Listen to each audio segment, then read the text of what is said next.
Imagine, somewhere in the vast ocean of the cosmos, a silent traveler drifting through eternity, unseen, untouched, unknown. It doesn't belong to any star, any planet, or any home we can name. Yet tonight, for the briefest flicker of cosmic time, it passes through our neighborhood. And then, it will be gone forever. This is 3IATLAS, the third interstellar object humanity has ever seen, and it just did something no space object has ever done before. When we look up at the night sky, we tend to think of it as static, a fixed stage sprinkled with ancient lights. But in truth, the heavens are alive with motion. Stars orbit, galaxies collide, and now and then, something drifts in from the cold beyond, a visitor from another system, carrying with it secrets we can only guess at. The first time we ever recognized such a visitor was in 2017, when a strange object named Oumuamua streaked through our solar system, moving far too fast to be bound by the sun's gravity. Its shape, its behavior, and its silence sparked countless theories, from natural explanations to whispers of something alien. 2 years later came the second, 2I Borisov, a comet from interstellar space, icy, glowing, and beautiful, confirming that these wanderers are real, not myths. And then, in early 2020, astronomers detected another, the third one, catalogued as **3I, Atlas ***. It was first spotted by the Atlas Survey in Hawaii, a system of telescopes designed to scan the sky for hazardous asteroids. But what they found wasn't an asteroid, and not quite a comet, either. It was something in between, and it was already falling apart. From the beginning, 3I Atlas was a mystery. Its orbit made it clear it was not born of our sun. It came from the far reaches of interstellar space, approaching on a hyperbolic trajectory that no planet could have given it. To cross into our solar system, it must have traveled for millions, perhaps billions of years. Imagine that, a fragment of a long-lost world, drifting between the stars since before humanity even existed, now gliding silently past our cosmic doorstep. But unlike Oumuamua or Borisov, this visitor wouldn't survive the journey. Even before it reached the sun's warmth, telescopes began to notice something strange. Its brightness was changing erratically, too much and too fast. When astronomers looked closer, they saw that 3I Atlas was disintegrating, splitting into multiple fragments that trailed behind like dust in a cosmic wind. No known interstellar object had ever done this before. It was as if, after traveling across unthinkable distances, this ancient wanderer chose this moment, this place, to fall apart. What could cause such a thing? Heat, rotation, hidden ice deep inside. No one could say for sure, but one thing was certain: it was an event we might never witness again. To understand how extraordinary this is, think about what an interstellar object truly means. Everything we've ever studied, from planets to comets to asteroids, was born under our own sun. Their chemistry, their structure, their motion, all are products of this solar family. But a visitor like 3I Atlas, it carries a foreign signature, a pattern of elements and energies shaped in another system entirely.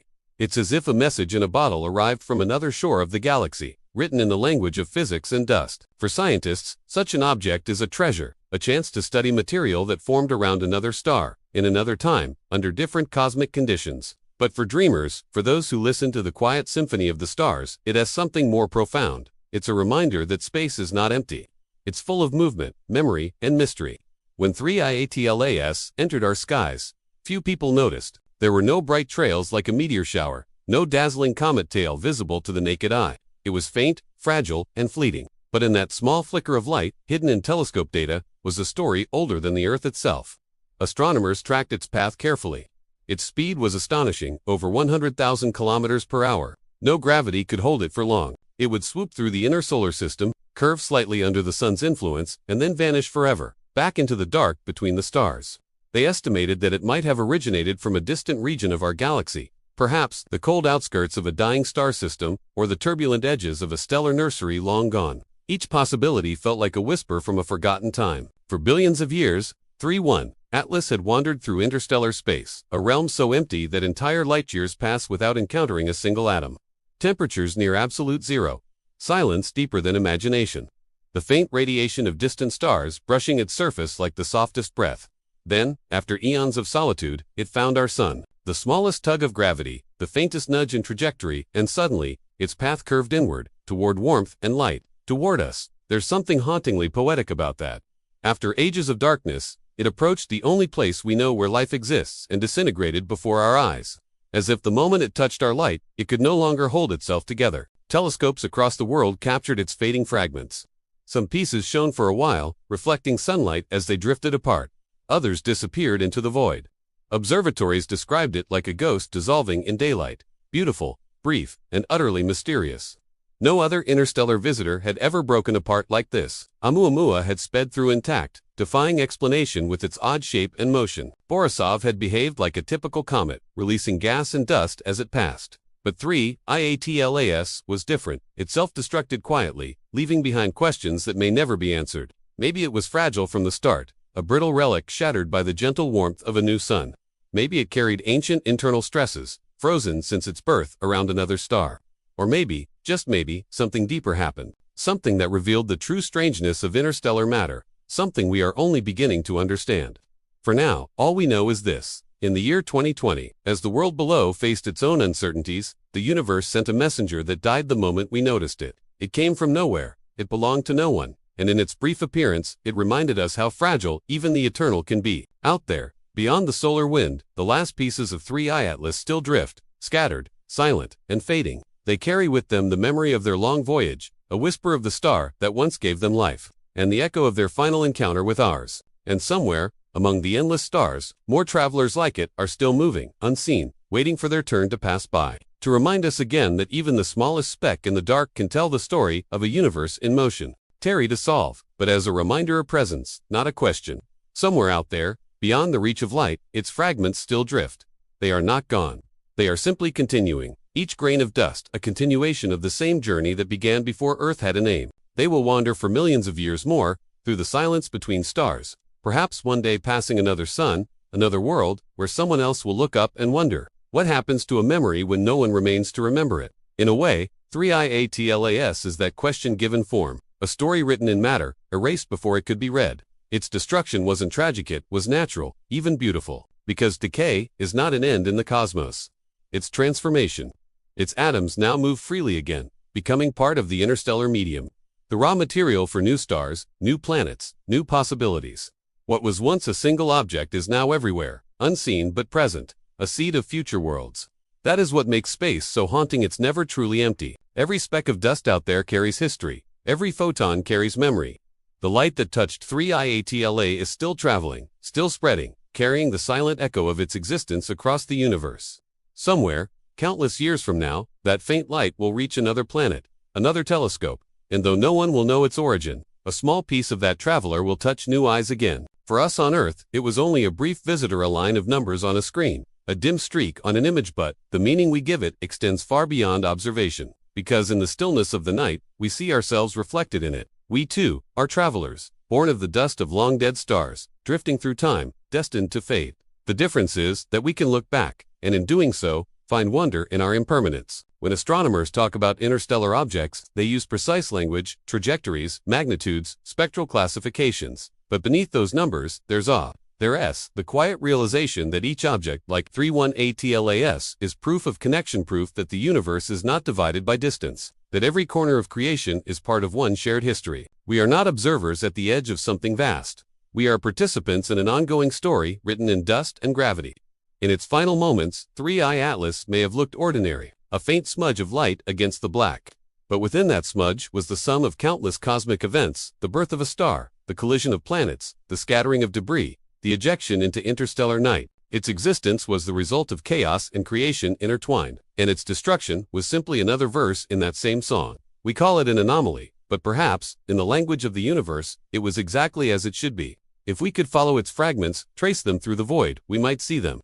Passing through regions of space untouched by starlight, moving through clouds of hydrogen so thin they would take centuries to cross a single atom's width, time would slow there, almost to nothing. For those fragments, a million years would be a heartbeat, and as they continue, they would carry within them the unchanged memory of that moment they burned under our Suna whisper of heat. From a star billions of kilometers away, sometimes I wonder if the cosmos has moments of self-awareness, brief flickers where it recognizes itself through us. When we look at 3I Atlas and try to understand, perhaps the universe is looking back, through the object itself, seeing what it has become through our eyes. Matter observing matter. Stardust dreaming of stardust. That, in its simplest form, is what science truly is, a mirror held up to existence, reflecting itself endlessly. And yet, there's still something deeply human about our fascination with these wanderers. We chase them not only to learn what they are made of, but because they remind us of what we are made of. Curiosity, fragility, wonder, a desire to find meaning in the unknown. When 3I Atlas broke apart, some called it a failure of observation, a missed opportunity. But others saw it as a gift, a moment of humility, a reminder that the universe doesn't exist to be captured or explained. Sometimes, its beauty lies in its refusal to be understood. Imagine, for a moment, standing beneath a sky untouched by light pollution, a horizon washed in stars. Somewhere, among them, invisible to the eye, those fragments still move. You can't see them, but you can feel the quiet enormity of their journey. They are proof that motion never ceases, that even in dissolution, there is persistence. The night sky is not static, it's alive, filled with countless unseen travelers, each carrying their own story of origin and loss. The discovery of 3IATLAS came at a strange time for humanity. While our world was silent, caught in its own moment of stillness, the universe continued on, unaware of our troubles. Telescopes still turned, data still flowed, and in that quiet, we found something that had crossed unimaginable distances to reach us. It was as if the cosmos had whispered a reminder. Even when life pauses, the universe moves on. There is comfort in that thought, that existence does not depend on us, that the cosmos continues to create and destroy, to evolve and forget, long after we are gone. 3.1 was not an exception, it was a continuation of the same eternal process. It lived, it changed, it ended, and in its ending, it became part of everything again. Maybe that's the lesson hidden in its passing, that endings are not erasures, they are transformations. The dust of 3IATLAS may one day be drawn into the gravity of another forming star, or spiral into a newborn planet's atmosphere, or freeze in the depths of interstellar night. And in each of those futures, something of it will remain. Just as something of us will, when our time comes to drift. So as you listen to this story, imagine the vastness above you, the dark ocean of stars, the faint glimmer of worlds unseen, and somewhere within that endless black, the echo of a traveler that broke apart quietly, beautifully, as it neared the light. That's where 3IATLAS remains, not as a body, but as a memory in motion, a story without an ending. And as long as we remember it, as long as we look up and wonder, it's still here with us, between the stars. Maybe it's strange to feel something for a rock that no longer exists, for an object that never knew life or purpose. But when you think about it, that's what makes our connection to space so profound. We give meaning to the meaningless. We find stories in silence. 3.IATLAS wasn't aware of its journey, yet somehow, by crossing paths with our fragile world, it became part of ours. It's like finding a seashell on a beach and realizing that it came from a faraway ocean you'll never see. You hold it for a moment, then let it fall back into the tide. That's what 3.IATLAS was, a fleeting glimpse of infinity that asked us to remember how small and miraculous we are. Before it broke apart, its orbit was already telling a strange tale.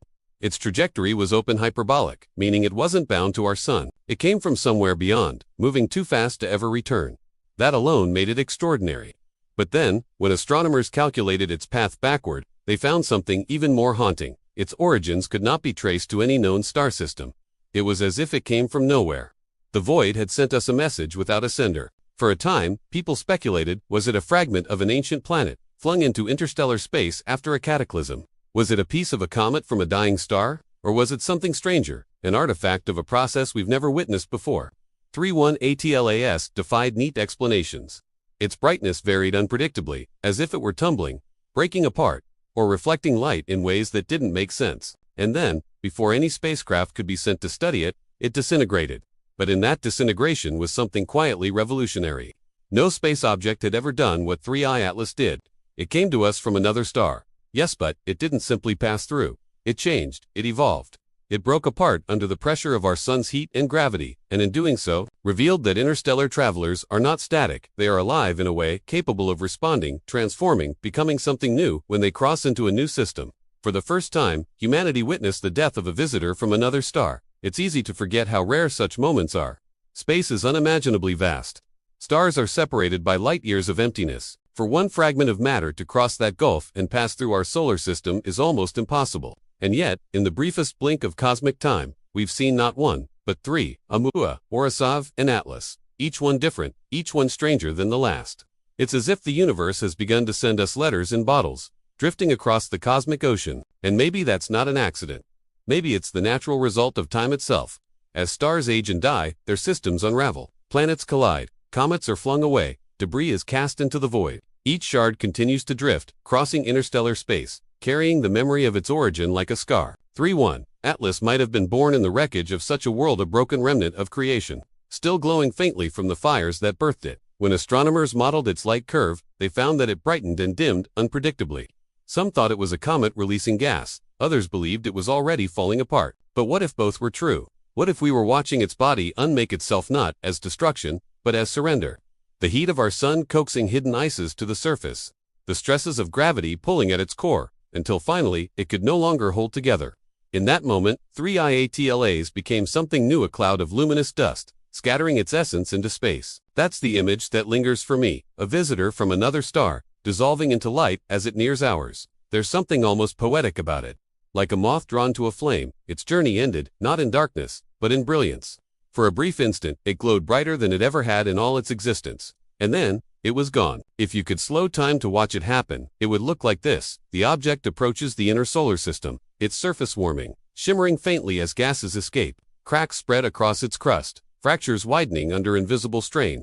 Then, without a sound, it bursts apart, each fragment tumbling away, trailing dust and vapor, forming a faint green-blue mist. The sun catches that mist, igniting it into a soft halo of light. That's the last anyone ever saw of it. A cosmic candle extinguished mid-glow. We often talk about the universe as though it's indifferent, as though nothing that happens within it matters. But moments like this make you wonder, because when you zoom out far enough, everything begins to feel like choreography.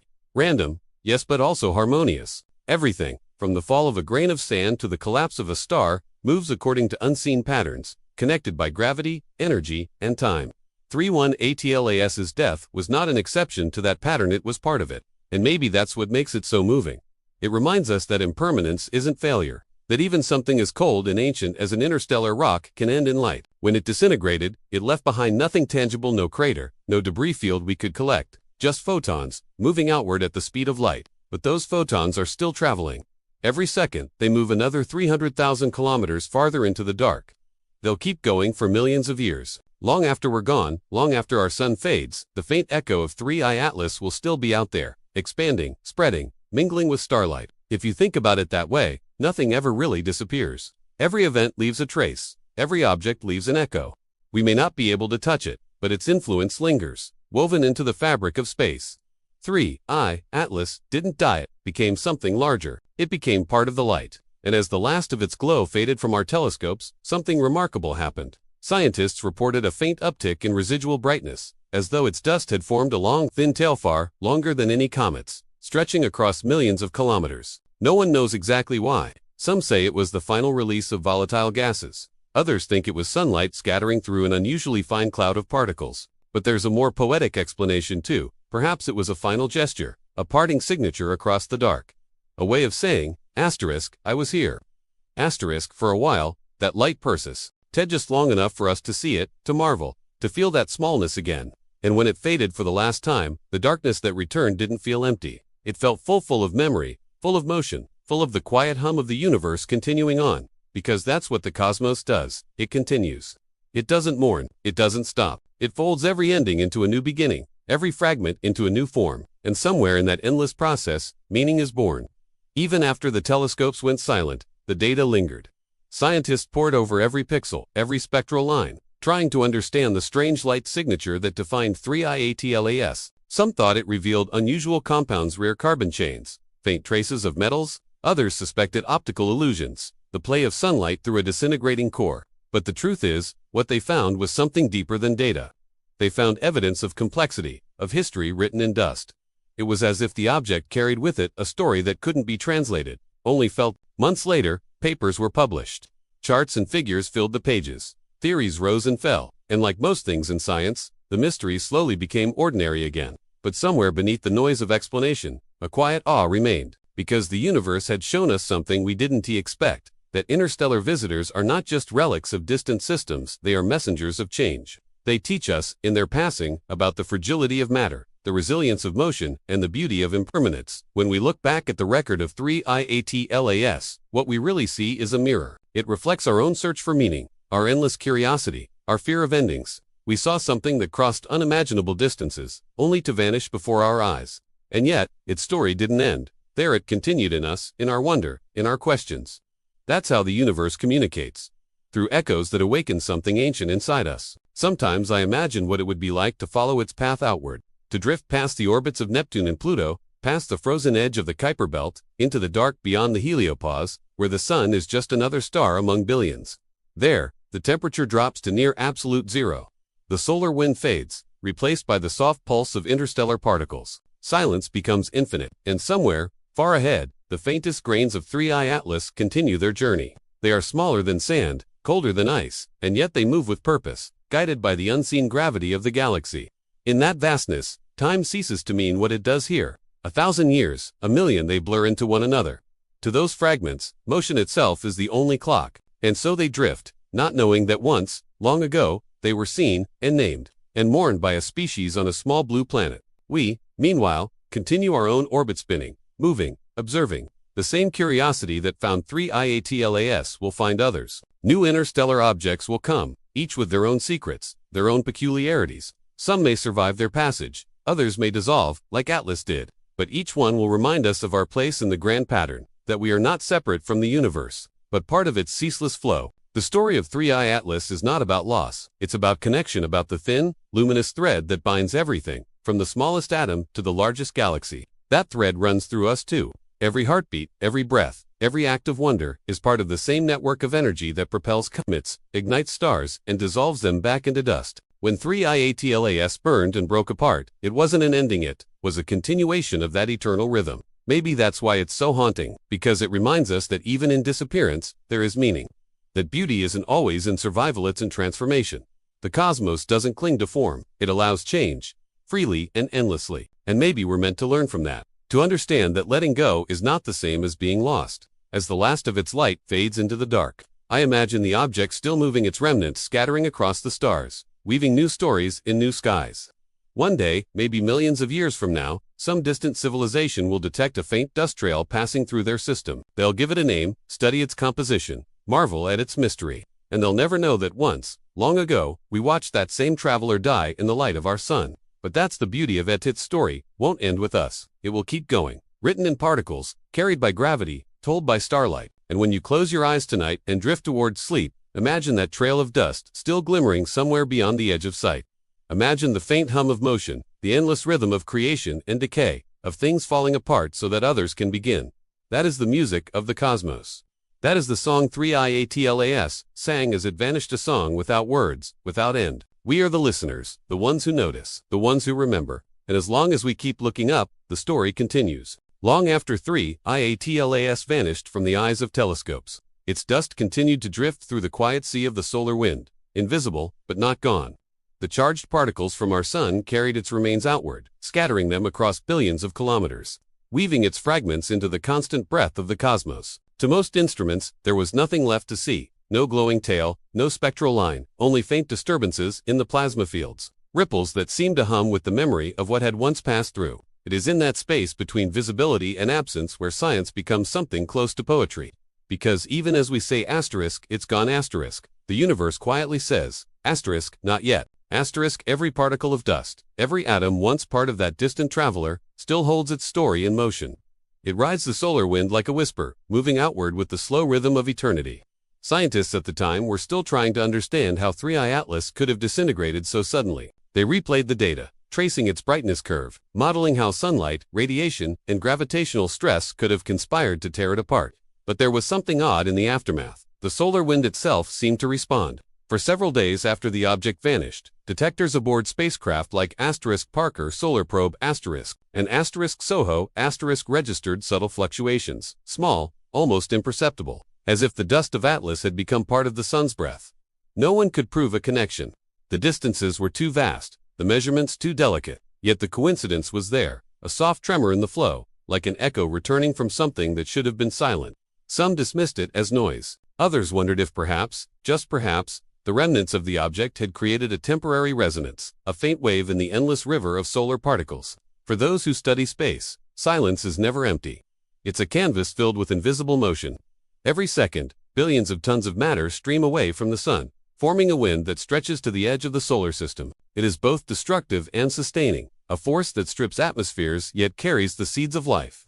And now, within that wind, drifted the ashes of an interstellar traveler. It was no longer a solid thing, but a story dissolved into motion, an echo written in plasma. If you could stand somewhere near the orbit of Mars and look outward, you wouldn't see it. You'd see nothing but the deep black of space. But if you could listen not with ears, but with the instruments that sense electric and magnetic fields, you might detect the faint tremor of dust grains colliding with charged particles, the whisper of ions spiraling outward. That's what scientists began to chase. The faint voice of something that had once burned bright and was now only a resonance in the solar wind. There's something humbling about that pursuit. To listen to nothing, hoping to find meaning. To stare at data streams and wonder if the universe left behind a trace on purpose. Humans have always sought echoes in caves, in oceans, in time. We call out into the dark, and when something answers back, we call it discovery. Maybe 3I Atlas was another kind of answer. Not in words or light, but in silence and motion. In the weeks that followed its disappearance, the data continued to puzzle researchers. A subtle pattern emerged, faint waves moving outward from the sun, spreading like concentric rings in water. They weren't caused by solar flares or coronal mass ejections. They didn't match any known periodicity. It was as if something in the solar wind had been disturbed, something not quite natural. For a brief moment, the sun seemed to sing a slightly different tune. Of course, the rational mind resists that thought. The sun doesn't sing. It vibrates, it pulses, it breathes in heat and magnetic flux. But it doesn't remember asterisk. And yet, there it was, written in data, a gentle modulation, fading after a few days, like the lingering resonance of a struck bell. Perhaps that's all it was, physics, nothing more. But when you think about the scale of it, the coincidence feels almost intimate. A visitor from another star drifts into our system, breaks apart in sunlight, and leaves behind a ripple in the solar wind, a cosmic sigh that lingers for a few rotations, then dissolves back into the eternal breath of our star. It's easy to imagine it as something more than coincidence. It feels like choreography again, as if the universe noticed its own gesture and allowed it to echo just a little longer. Even now, years later, the simulations still replay that event.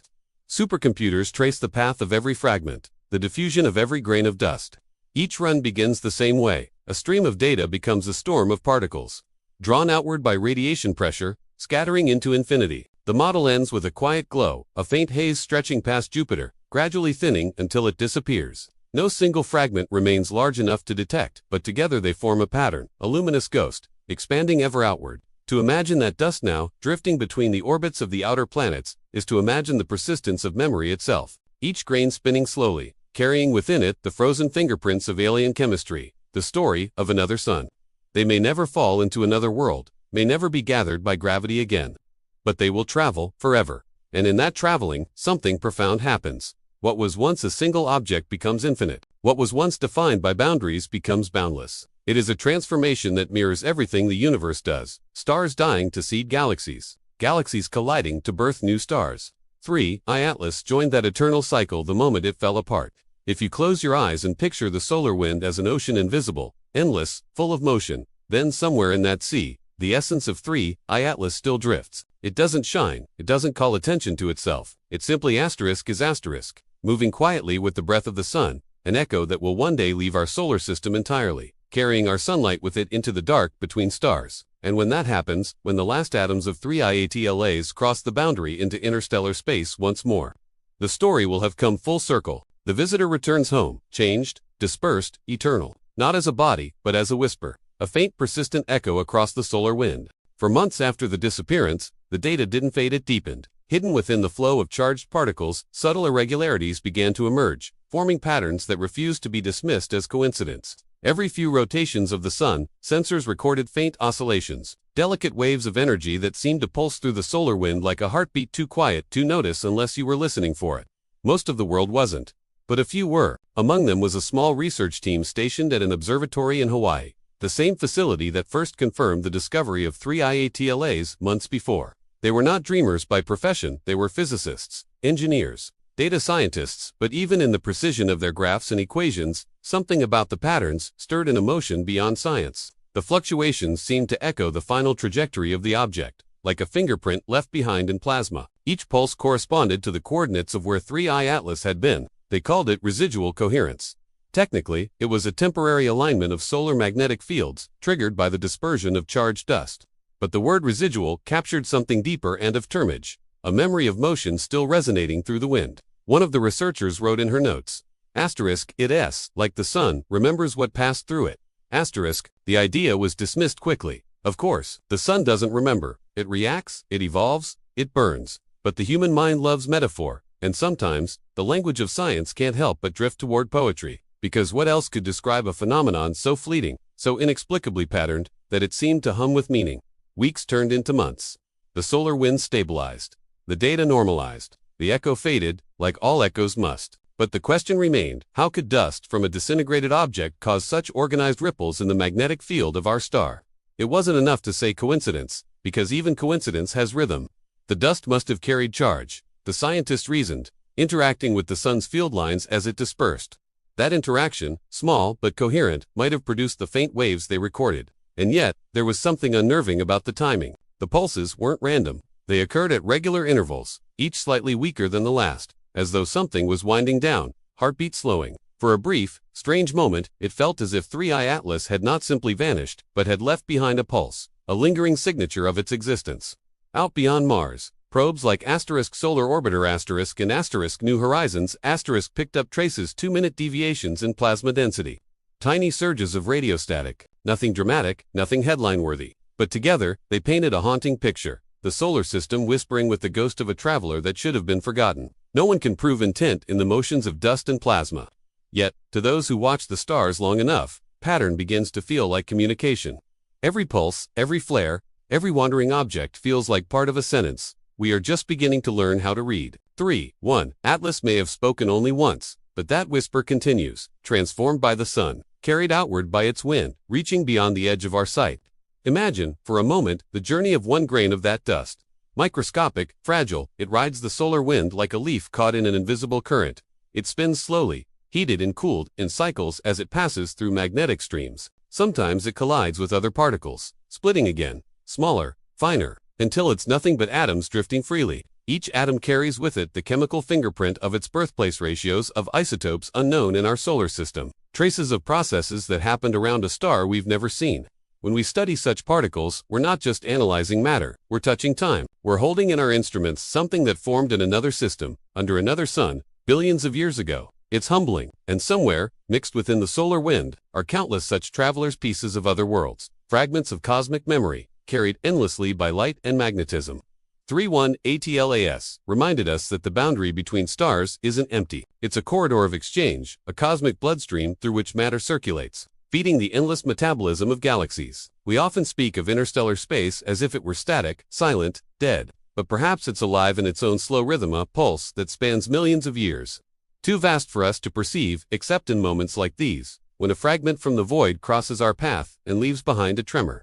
In the data archives, the researchers preserved everything. Terabytes of raw solar telemetry, time-stamped waveforms, the faint spectral signatures of dust scattering. They didn't know if anyone would study it again, but they couldn't bear to delete it, because deep down, they felt that somewhere in those traces lay something more than physics, something like presence. The universe had breathed through their instruments, and they had caught its sigh. Years later, a student reanalyzing those same files found that the echo of 3I Atlas wasn't entirely gone. It had merged with the normal fluctuations of the solar wind, diffused but still detectable in low frequencies. Like a drop of dye spreading through water, its pattern had blended into the background noise of space itself. The echo had become part of the medium. That's when the realization struck. This wasn't a fading, it was integration. The fragments of 3I Atlas hadn't disappeared. They had joined the sun's breath, traveling outward with it toward the edges of the heliosphere. Each gust of solar wind that passes the orbit of Neptune may still carry a molecule or two of that alien matter. And when those gusts finally break free into interstellar space, they'll scatter again, seeding the galaxy with traces of our sun's encounter. The visitor became part of the host. The host, in turn, became part of the traveler. In that exchange, a new pattern of continuity was born. That's the quiet brilliance of the cosmos. It wastes nothing. Every collapse, every dissolution, every loss feeds the next cycle of creation.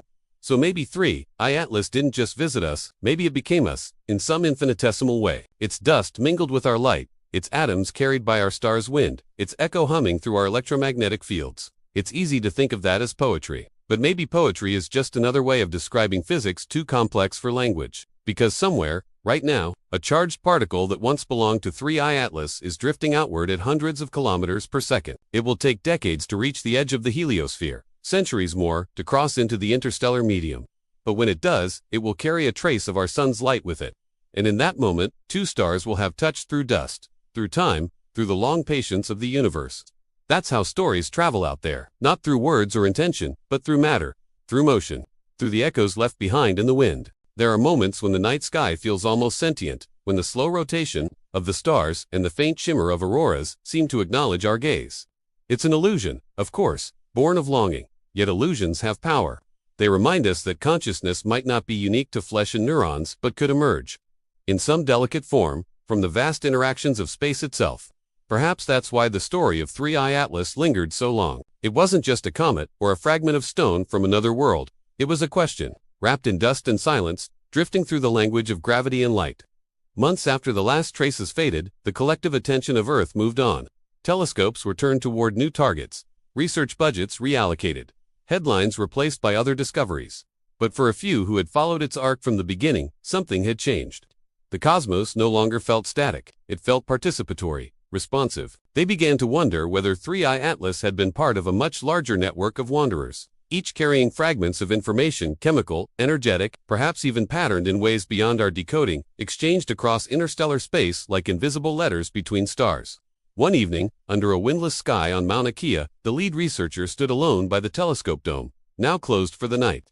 The air smelled faintly of volcanic dust and cold metal. She thought of how the signals had pulsed through the solar wind, each diminishing wave an echo of the last, each hinting at some rhythm older than the sun itself. She realized she didn't miss the data. She missed the waiting, that quiet anticipation of something vast and unknowable brushing against the edges of human comprehension. Science, she thought, is not only the pursuit of answers, it's the art of being willing to listen.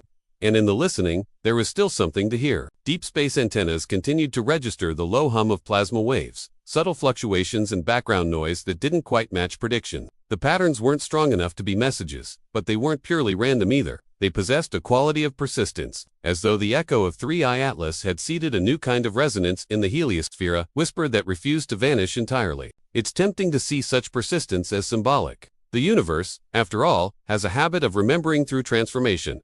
When a star dies, its remnants form new worlds. When a planet erodes, its dust becomes the seed of another. Perhaps this too was a kind of remembrance, the echo of an interstellar traveler reborn as part of the solar wind, turning loss into continuity. But not everyone saw it that way. In the years that followed, a growing number of scientists began to challenge the narrative. They proposed simpler explanations: random fluctuations, computational artifacts, solar cycles misinterpreted. They argued that the story of 3I Atlas had been mythologized by those desperate to find meaning in entropy, and perhaps they were right. Perhaps the echo was nothing more than an elegant accident of physics. Yet even the skeptics couldn't deny one fact.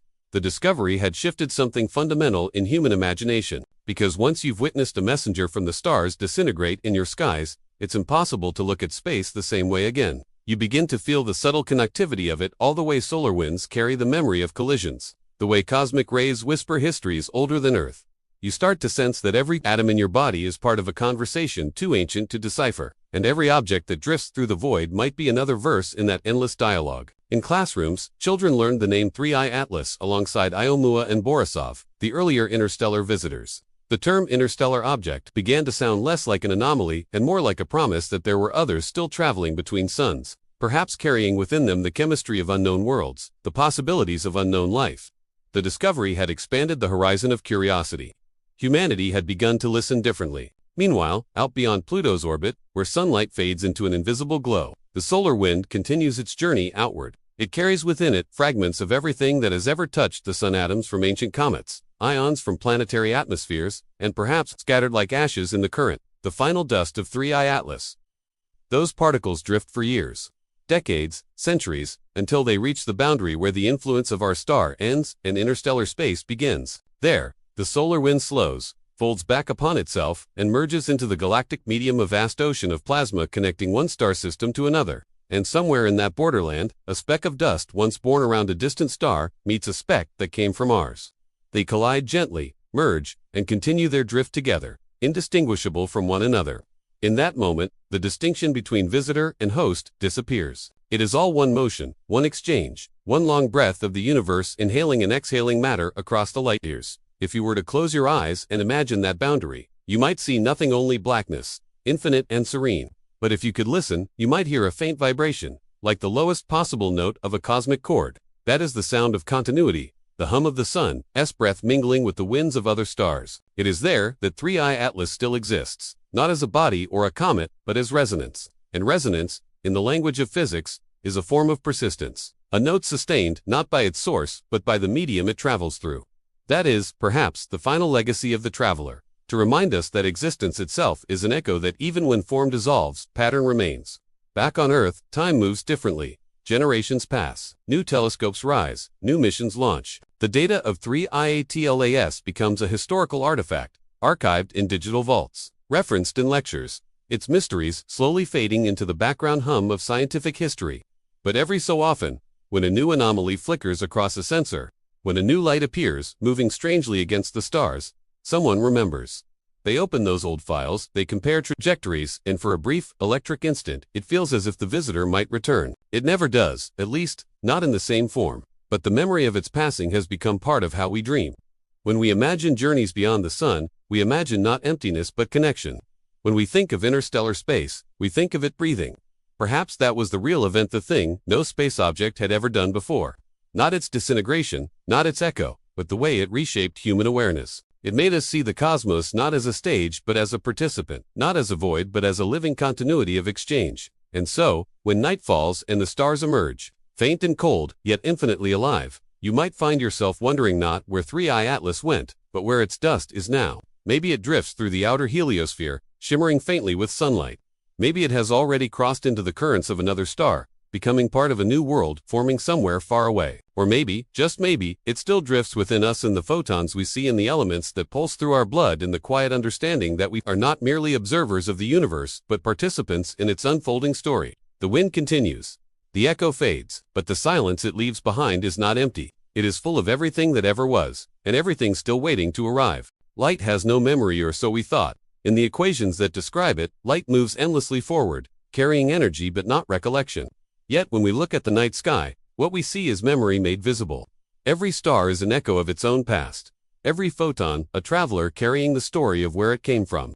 The light that touches your eyes tonight may have left its source before humanity existed. In this way, the cosmos itself is a memory field, written not in ink but in illumination. After 3IATLAS disintegrated and its remnants faded into the solar wind, what remained was light, faint, scattered, but persistent. Reflected sunlight, bent and diffused through trails of dust, continued to shimmer invisibly for weeks, even months, before dissolving entirely into the background radiance of space. For astronomers, that fading glimmer was merely the conclusion of an observation. But for others, those who had followed its path night after night, it felt like a farewell drawn out through photons, a cosmic afterimage that refused to die. There's something almost human about that persistence, that refusal to vanish completely. It's as if light, though devoid of intention, cannot help but remember. Perhaps that SYR species has always trusted it to carry meaning, why we send it across oceans, through fiber optics, into the depths of space. We use it to communicate, to measure, to preserve, and maybe, in some quiet symmetry, the universe does the same. In the months following 3IATLAS's passing, several observatories continued to detect faint photometric anomalies near the region where the object had disintegrated. These were not significant in a scientific sense, too weak to form a publishable dataset, too transient, too confirmed, but they persisted nonetheless. Stray reflections, microscopic glints, a shimmer without a source. Some dismissed it as instrumental noise. Others called it ghostlight. To those who watched it, though, the ghostlight carried a strange serenity. It flickered softly, like the breath of a candle, refusing to go out.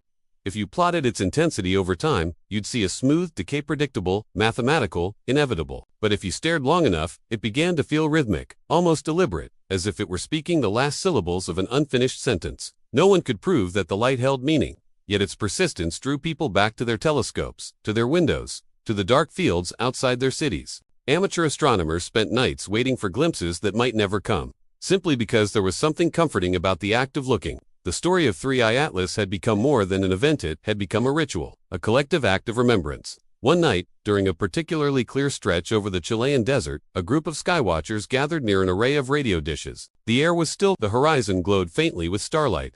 They weren't there to measure or document, just to be present. As they watched, one of them remarked how strange it was that light from a vanished object could still find them, even for a second, as if acknowledging the watchers before disappearing forever.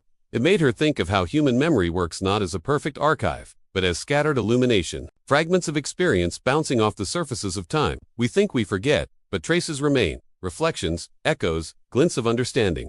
In that sense, maybe 3I Atlas hadn't disappeared at all. Maybe it had simply been absorbed into the larger memory of light that fills the cosmos, the same memory that paints the Milky Way across our sky. There's a theory, speculative but poetic, that photons, scattered from interstellar dust, retain a kind of statistical fingerprint of their encounters. Each scattering alters the polarization and phase of the light, ever so slightly, encoding information about what it has touched.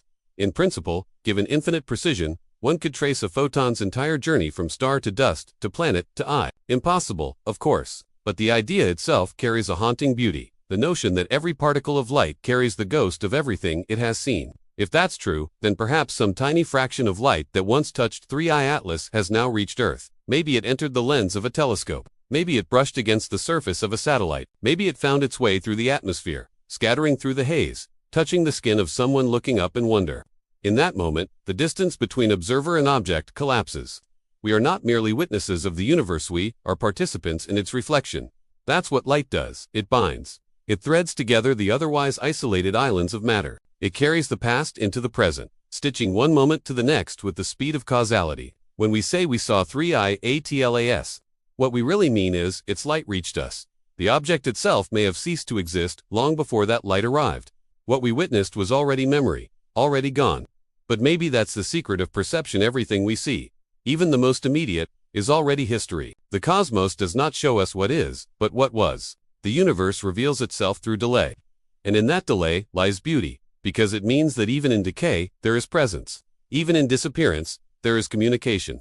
So when people ask what remains of 3i Atlas, the answer is simple and vast. Light remains, not the light of its surface or its tail, but the light of understanding it left behind, the illumination of awareness that it sparked within us. Every discovery changes the way we see, and seeing itself is a kind of creation. Perhaps that's why the event has become a kind of quiet legend among astronomers. Not because it taught us something new about comets or interstellar matter, but because it reminded us what it means to look, to hold still, in silence, and let light arrive.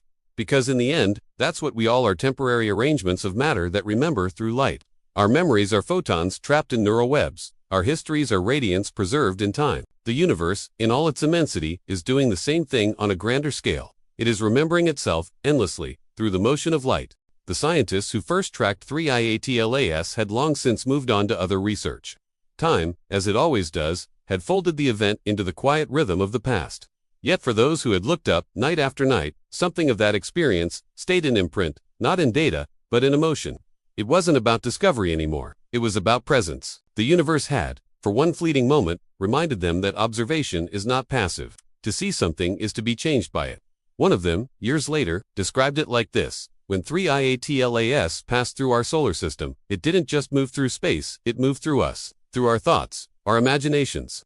It altered how we think about solitude. That statement was not meant for a scientific journal, but for a letter she wrote to a colleague, in admission that science, at its deepest level, is also a form of feeling. There is As the years stretched onward and the records of 3i Atlas slipped from headlines into the soft archives of the past, its echo remained a whisper across the discipline of astronomy, a myth retold in classrooms and documentaries. Not because it had been the most extraordinary object, but because of what it revealed about perception itself. Every scientist who had gazed upon it, every telescope that had caught its glimmer, became part of a continuum of witnesses, souls who had, for a moment, stood at the window of infinity and felt it look back. In the end, what mattered most wasn't the data it gave, but the questions it left unanswered. How many others were out there? How often did they pass unseen through the dark corridors of interstellar space? Was the universe filled with such wondrous shards of creation wandering between suns, bearing the chemical memory of lost worlds? Or was 3i Atlas something singular, a message written in the grammar of silence?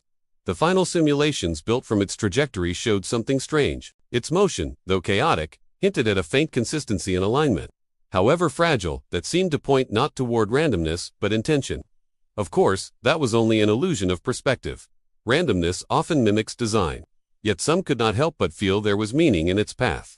Like a note in a song too brief to be heard, but long enough to be felt. Astronomers tried to forget that intuition. Science demands detachment. But the night sky has a way of undoing detachment. There's something profoundly human about standing under a vault of stars and wondering if one of them has noticed you. That feeling, that tremor of awareness, is where science and spirituality meet.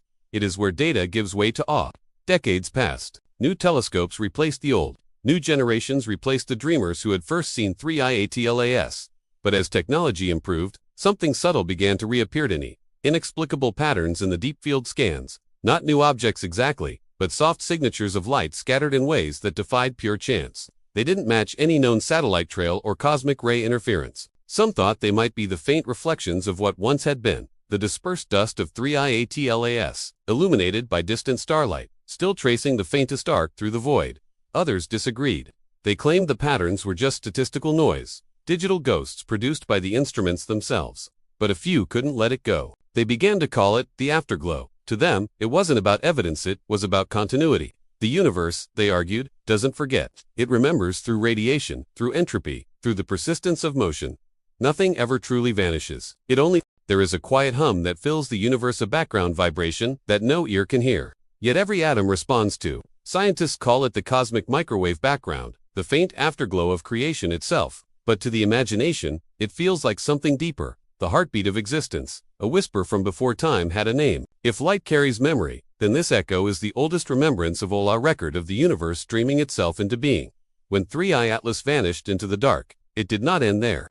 Its story became part of that hum, another thread woven into the immense tapestry of cosmic memory. And as we listen to the universe through our instruments' radio telescopes tuned to frequencies older than the stars, we begin to realize that what we call silence is never truly empty. It's full of echoes, layered upon echoes, each one the residue of something that once was. Across the deserts of Chile, in the frozen plains of Antarctica, in the orbiting observatories that circle above our fragile planet, scientists have been mapping these echoes, listening to the faint vibrations that ripple through space-time.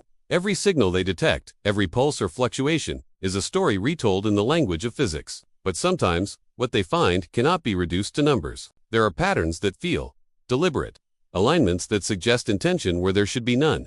It began with a series of faint modulations recorded by a low-frequency array designed to monitor interstellar noise.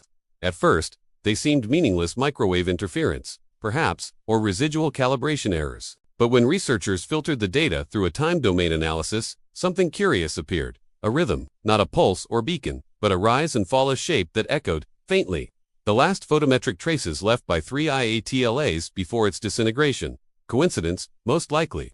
Space is vast, and patterns are easy to find when one wishes to see them. And yet, the resemblance lingered. It haunted the data, in the way déjà vu haunts a memory, not proof, but familiarity. Some began to wonder, could a cosmic event leave an imprint so deep that it resonates across the fabric of the universe itself? Could an object's final breath ripple outward like the faintest note of a cosmic symphony, heard only by those who dare to listen closely enough? As poetic as it sounds, physics does not forbid the possibility. When something of mass and velocity interacts with spacetime, it disturbs it. It creates waves, gravitational ripples that travel endlessly, carrying the signature of their origin.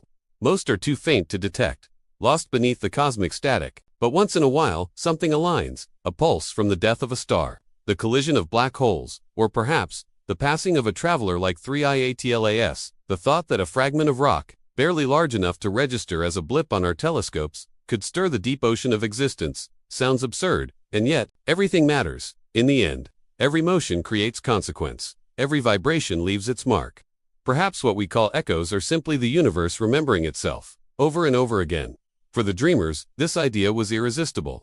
They began to build not just instruments of detection, but instruments of listening, arrays designed to translate the language of the cosmos into sound. When they fed the background data through filters and amplifiers, a strange music emerged. Long, droning tones, gentle oscillations, a cosmic lullaby older than Earth itself.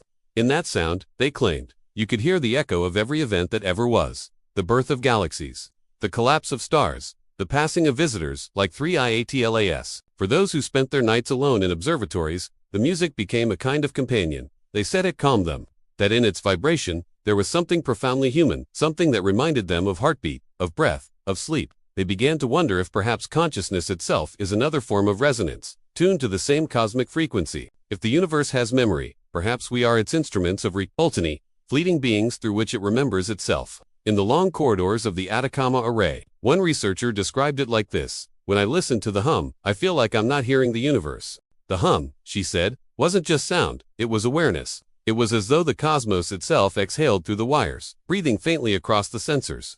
When I listen to the hum, she wrote later, I feel like the universe remembers us. Every whisper of data feels like recognition. Her words spread quietly through the scientific community. Some dismissed them as romantic indulgence, others as metaphor. But a few began to take the thought seriously. What if the signals we received weren't only physical phenomena, but reflections, responses from a cosmos that, in some abstract way, responds to being seen? The idea wasn't new. Centuries before, physicists and philosophers had wondered whether the act of observation changes reality. Quantum mechanics seemed to confirm its observation collapses probability into existence. But what if that principle applies not only to subatomic scales, but to the entire universe? What if, by observing the cosmos, we give it shape not through measurement, but through remembrance? Those questions led to an experiment, a collaboration formed among several observatories: Chile, Hawaii, South Africa, and orbit. They synchronized their detectors to a single point in interstellar space. The coordinates where 3I Atlas had once appeared, not to search for the object itself, but to listen. For 72 hours, their instruments gathered data: radiation, gravitational noise, photons scattered across multiple frequencies. The combined dataset filled petabytes of storage. When processed, the recordings didn't reveal a signal in any traditional sense. No beacons, no pulses, no encoded patterns. But when a group of researchers converted the raw data into acoustic forma, technique used in astrophysical sonification, they heard something extraordinary. It began as static, then deepened into an undulating tona, rise and fall, repeating, faint yet steady. It wasn't mechanical. It wasn't random. It had rhythm, like breathing, and layered beneath it, subtle harmonics shimmered with high, crystalline frequencies that seemed to echo each other in near-perfect intervals. Of course, this wasn't communication. It was interference patterns rendered audible. But in that moment, listening through their headphones in a darkened control room, the scientists felt as if they were eavesdropping on something alive. The room fell silent. No one wanted to speak, for fear of breaking whatever fragile connection existed between their world and the infinite beyond. After the session ended, one of the technicians left the array and stood outside beneath the stars. She described feeling an strange pull in her chest, as though the hum had carved a space inside her. It was like standing in front of a mirror that doesn't show your reflection, she said, but it's looking back. In the weeks that followed, they reanalyzed the data dozens of times. Every result was the same. Noise, beautiful but meaningless. Yet still, they returned to it. Again and again. Because it felt like something. It resonated in ways mathematics couldn't capture. A philosopher visiting the observatory later suggested that perhaps meaning doesn't need to be inherent in the signal. Maybe, he said, the meaning is the listening itself. The echo exists only because you are there to hear it. That statement stayed with them. It reframed their work. The point was not to find a message from the cosmos, but to recognize that our listening is what gives the cosmos voice. Without witnesses, even the grandest event would pass in absolute silence. But with witnesses, even for a moment, it becomes story, memory, music. And so they began to record the hum, not as data, but as art. Some played it in planetariums, others layered it into ambient compositions, calling it the Song of 3I. It became a meditation soundtrack, a symbol of cosmic mindfulness. Not everyone believed the story behind it, but everyone who listened agreed on one thing. It made them feel connected to the sky, to time, to something larger than themselves. Slowly, that awareness began to change the culture of science itself. Observation became not merely collection, but communion. The astronomers, once driven by proof, found peace in uncertainty. The musicians found science in silence. And between them, a new discipline began to form, half empirical, half contemplative, exploring how human consciousness and cosmic vibration intertwine. They called it **ecophysics***. Its premise was simple but profound. Everything that exists produces an echo. Matter echoes through gravity, energy through radiation, thought through neural resonance. The universe is not a static machine, but a living field of overlapping reverberations, each entity affecting the other, each memory vibrating through eternity. And in that realization, something softened. Humanity's loneliness in the cosmos began to dissolve. For if every thought, every gesture, every moment leaves an echo, then perhaps we are never truly alone. We are, each of us, harmonics of the same infinite resonance, a symphony that began at the dawn of time and has never ceased playing. So, when they turned their instruments again toward the stars, they no longer asked, "Is anyone out there?" Instead, they whispered, "Can you hear it too?" And somewhere, beyond the dark, the universe hummed in reply. "When I listen to the hum, I feel like I'm not hearing the universe," she said. "I'm hearing what the universe remembers about me." Those words lingered long after she spoke them, like an aftermage burned into the mind. Because beneath all the theories and equations, what she described wasn't science, it was recognition. Months passed. The data from the listening project was archived, labeled, and shelved in the silent halls of the observatory. But those who had taken part in it found they couldn't let it go. The hum haunted them. Some replayed it late at night, letting it fill their rooms until sleep came like a tide. Others claimed to hear it faintly, even without instruments, of phantom vibration, just at the edge of perception, like the echo of a memory that refused to fade. No one spoke of it publicly anymore. The story of 3I Atlas had long faded from news cycles, replaced by newer discoveries, newer wanderers. But privately, among those who had been there, the name still carried weight. It had become a code, almost a prayer, a way of acknowledging the unseen connections that thread through all existence. One night, a young researcher revisiting the archived data decided to overlay it with recordings of the cosmic microwave background. She expected nothing. It was an act of curiosity, or maybe nostalgia. But when she aligned the two datasets, a strange thing happened. The background noise began to synchronize with the old 3i Atlas recordings. Tiny peaks, matching in intervals, too precise to be random. The result was an interference pattern that pulsed in rhythm, steady and slow, like a heartbeat buried within the static. It was most likely coincidence, yet something about it felt deliberate, as if deep beneath the layers of cosmic radiation, the universe had whispered back. She stared at the display for hours, afraid to blink, afraid that if she looked away, it might stop. When she finally closed her eyes, she saw the pattern still etched against the darkness of her mind. Later, she described the feeling as a reminder that nothing ever truly disappears. Not light, not sound, not memory. Everything finds a way to echo. That phrase would later title a paper, not a formal one, but a reflection published in a small interdisciplinary journal. Its language was too poetic for mainstream science, but it resonated deeply with readers around the world. It spoke to something ancient in human consciousness, the yearning to be remembered, the need to believe that even in the vast indifference of space, our existence leaves a trace. The hum soon found its way into music again, woven through orchestral pieces and ambient soundscapes. Filmmakers used it as background texture in documentaries about the stars. Listeners said it made them feel both small and infinite, grounded and unbound. They couldn't explain why, but when they heard it, they felt known. And maybe that's what the echo truly is, not proof of intelligence or message, but recognition itself. The universe reflecting awareness back upon itself, through us. We are the echo and the listener, the sender and the receiver. Every time we gaze upward in wonder, the cosmos listens in return. In time, a new generation of explorers took up the work. They no longer searched for alien signals or lost travelers. They listened for resonance, for the subtle vibrations that connect consciousness to the vastness around it. And though they never found what they expected, they discovered something far more profound. Silence is not the absence of sound. It is the space that allows echoes to live. If you could stand far beyond the Milky Way, billions of light-years from where 3i Atlas once glided past our sun, you might still detect a ripple of faint disturbance in the sea of darkness, spreading outward forever. It would be too weak to measure, too delicate to name, but it would be there, moving through the void, carrying within it the memory of light, the resonance of attention, the trace of a moment when something looked back. Perhaps one day, some distant something beyond civilizations entirely will encounter that ripple. They won't know its origin, or ours. But maybe they'll feel what we felt, that slight tremor of awareness, that brief recognition in the dark. And for them too, it will become story. It will become memory. Because the truth is simple and eternal. Nothing vanishes. Every particle that drifts, every photon that strikes, every gaze cast toward the sky, each becomes part of the great remembering. We live inside that memory, shaped by it, sustained by it. The universe does not forget, because we are the means by which it remembers. So listen closely, just once more.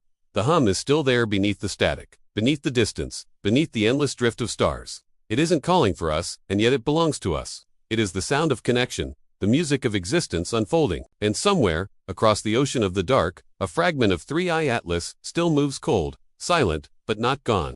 The light that once touched it continues outward, rippling through eternity, carrying with it the faintest reflection of who we are. That reflection, that echo, is the closest thing the universe has to memory. And perhaps the closest thing we have to forever. There are moments when the universe feels almost asleep, when the stars dim behind drifting veils of dust, and even light seems to hesitate. In those silences, you can almost believe that creation itself is dreaming that existence, vast and unknowable, turns inward to remember what it once was. Dreaming, after all, is a kind of remembering. It's the mind replaying fragments of its own creation, stitching together memories into meaning. What if the universe does the same? What if every supernova, every whisper of gravity, every flicker of light, is part of some infinite dream sequencer, cosmic consciousness turning over in its sleep? To those who watched 3i Atlas all those years ago, that idea was strangely comforting. It meant that nothing truly ends, not even in the cold vacuum of space. What we call disappearance might simply be the universe dreaming that it has forgotten, while some deeper part of it continues to remember. In the deep observatories where instruments hum softly through the night, researchers often describe a strange feeling, a kind of reverence that creeps in after hours of silence. You begin to sense patterns in the noise, emotion in the static, like whispers behind the data.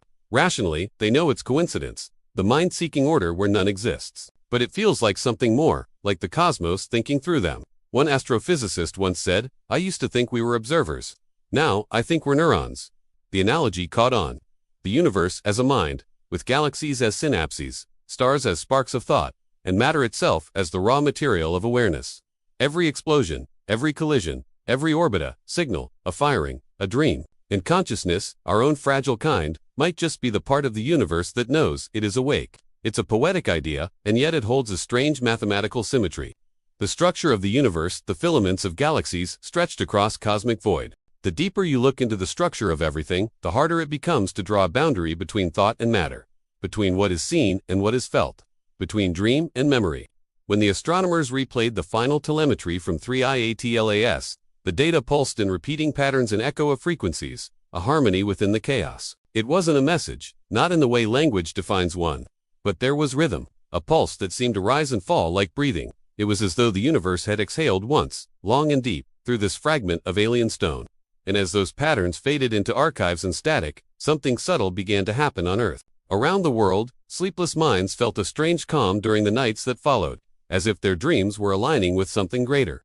The restless turned inward, and in that stillness, they glimpsed something vast and wordless, like standing at the edge of an ocean you can see but somehow know is there. When the universe dreams, it does not dream in symbols we recognize. It dreams in gravity wells and fusion flares, in radio waves stretched thin across time. The shape of a nebula, the rhythm of a pulsar, the silent bloom of a supernova are its language. To witness it is to read the unconscious of existence itself.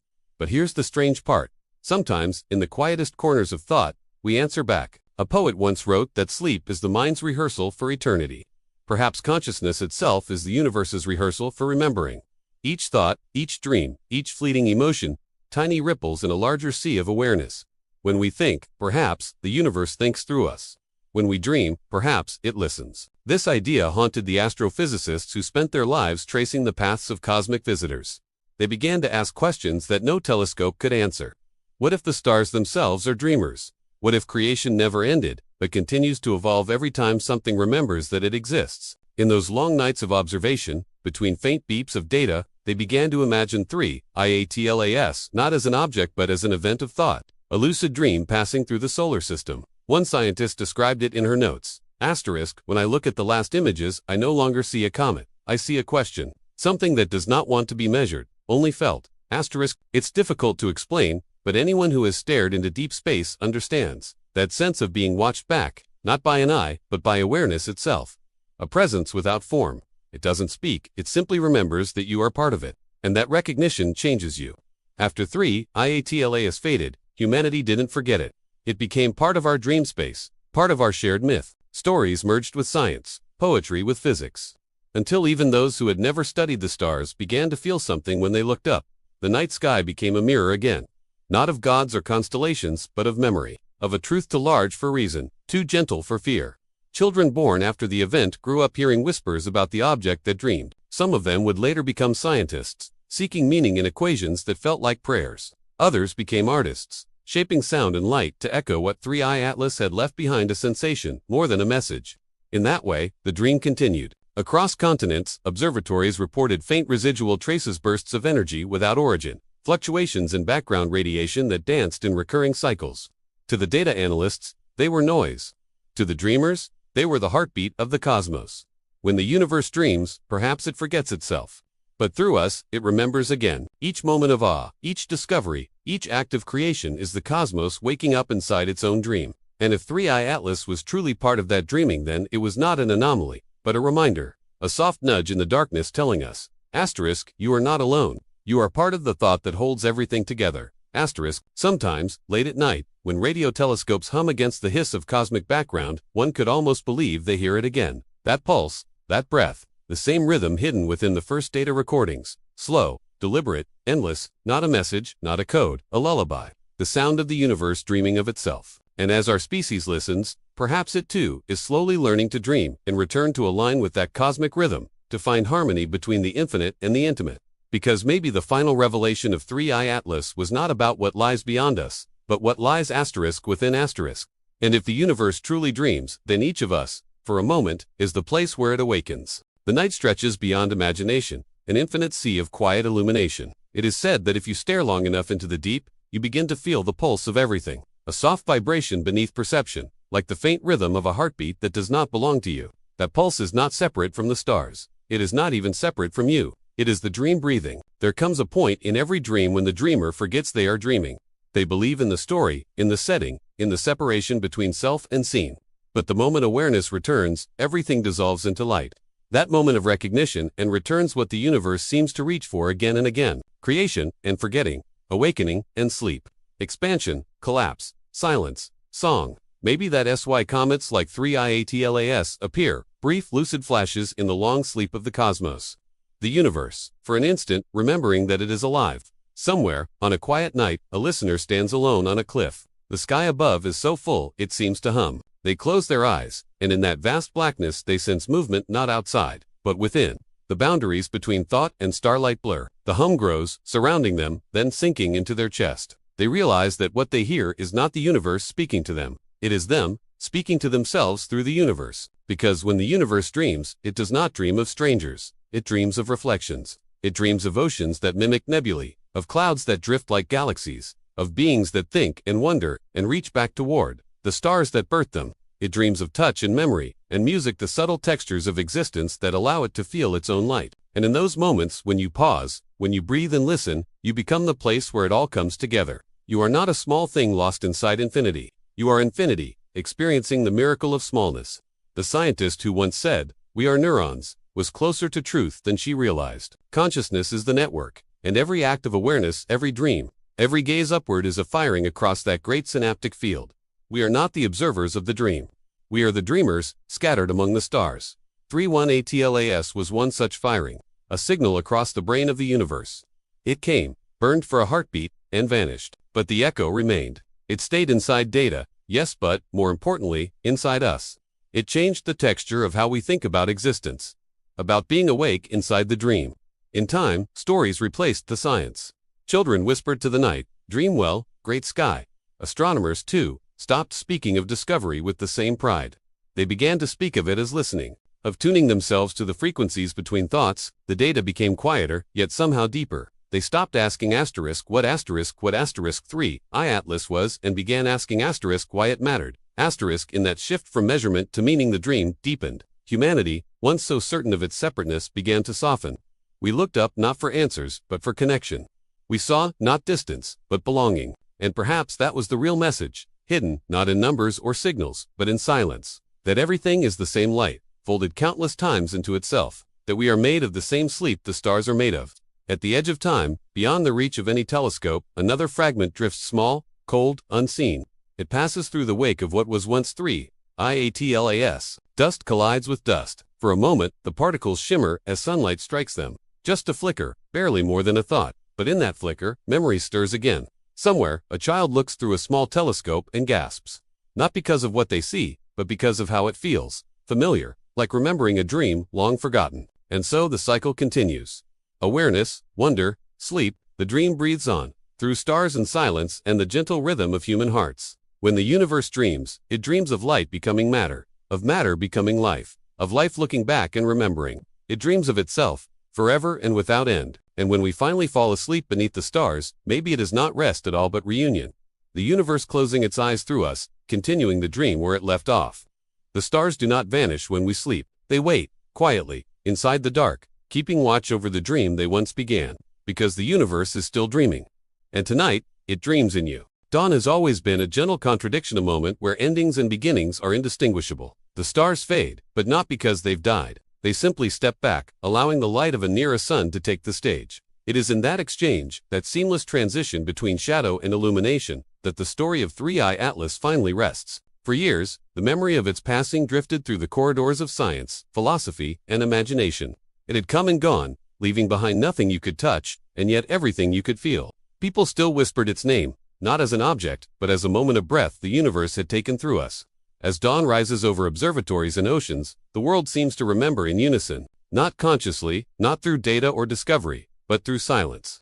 The kind that hums faintly at the edge of perception, the kind that feels like the pause between dreaming and waking. It begins with light, then hesitant, trembling at the horizon. It spills across the curvature of the world, washing the desert where telescopes sleep beneath their domes. The air glows, the sky softens, and the hum of the universe takes on a new tone. It feels less like the exhale of a dream, and more like the slow inhale of awakening. Perhaps the universe is opening its eyes. When the first astronomers arrive, they do not speak. They move quietly among the machines, their shadows stretching long across the sand. The instruments, still warm from the night's vigil, seem to breathe beside them. Screens flicker, data scrolls, and for a brief instant, the rhythmic pattern that once defined 3i Atlas appears again, a flicker of symmetry, a pulse of impossible familiarity. It's gone as soon as it's noticed. But no one doubts it was there. They look at one another, wordless, and then back to the sky, where the last stars dissolve into morning. There's no fear, no mystery left to chase. Only the strange calm of recognition. All things end, but not all things vanish. Some simply transform.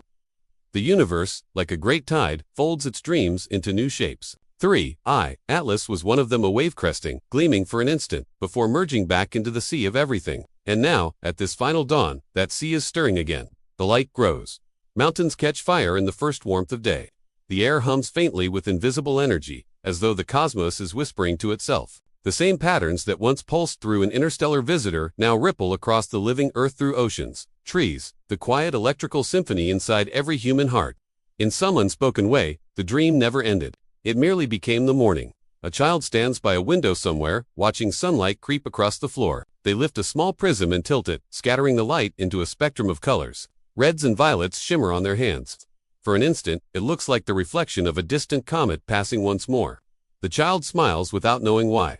Perhaps they've caught a memory, the universe left behind. The final dawn is not an awakening from the dream. It's the dream realizing it has always been awake. We search the stars for messages, for proof, for something beyond ourselves. But maybe the truth has always been inverted. Maybe it's the universe that searches for us for the moments when awareness turns inward, when creation recognizes itself through human wonder, and in that recognition, something shifts. The same way light bends around gravity, time bends around meaning. The same way a wave remembers its source, we remember ours.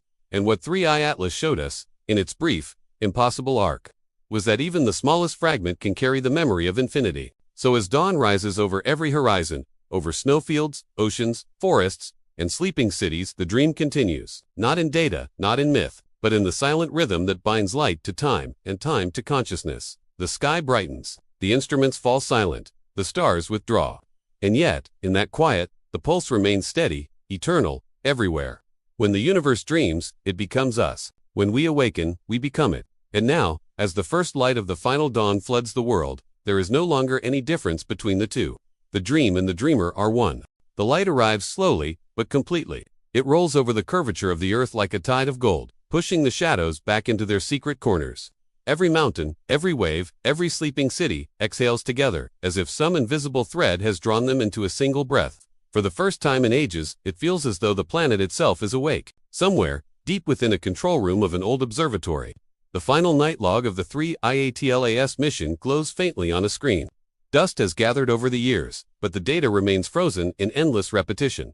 A heartbeat of light, the technician on duty, who wasn't even born when the object first passed, pauses to stare. The signal pattern looks strangely alive, as though the pulse has been waiting all this time for someone to notice it again.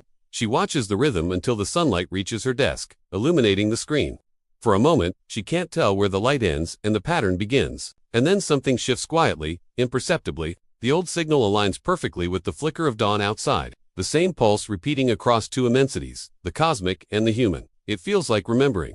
Outside, the wind sweeps across the plateau. The telescopes stand like monuments to curiosity, their domes turning slowly toward the sky. No one speaks, but everyone senses at the faint hum beneath the world.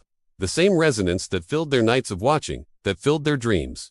It isn't sound, not exactly. It's more like presence, the soft vibration of knowing. Maybe this is what awakening truly is, not a revelation, but a return. Because dawn, in the deepest sense, is never about light. It's about memory. The light merely reminds the darkness that it was always part of the same whole. On every continent, people begin to move. Cities stir. Rivers catch the first glint of day. The air thickens with birdsong. But this morning feels different, slower, softer, as if the world, collectively, has remembered something it once forgot that it belongs. Dreams linger longer in this kind of light. The edges between waking and sleeping blur. Some people describe feeling as though their thoughts extend beyond their bodies, as if the space around them hums with recognition. Others report sudden clarity, a sense that everything they've ever loved still exists, somewhere, unchanged. They can't explain it. They don't need to. It's the same quiet certainty that came after 3i Atlas vanished. The knowing without evidence. Because truth, when it's vast enough, doesn't demand belief. It simply asks you to feel. And so the world breathes. Machines continue their rhythm. Oceans shimmer, and the light deepens. Somewhere beyond all of this, beyond orbits and particles, beyond time itself, the dream that began before existence carries on. But it's no longer separate. The dreamer has merged with its dream. This is what the ancients might have called unity, or divinity, or peace. But science has another word for it: equilibrium. The perfect stillness between expansion and collapse. Between energy and rest, between sleep and awareness. In that balance, everything is infinite. The technician steps outside. The air is thin, cold, alive. She looks up into the brightening sky where the stars have already disappeared, though she knows they're still there, just hidden by proximity, by the overwhelming nearness of light. She whispers the name she's only read in records. Atlas, not as a question, not as a plea, but as a greeting. And though there is no answer, something in the silence feels complete. Maybe the dream never needed to end.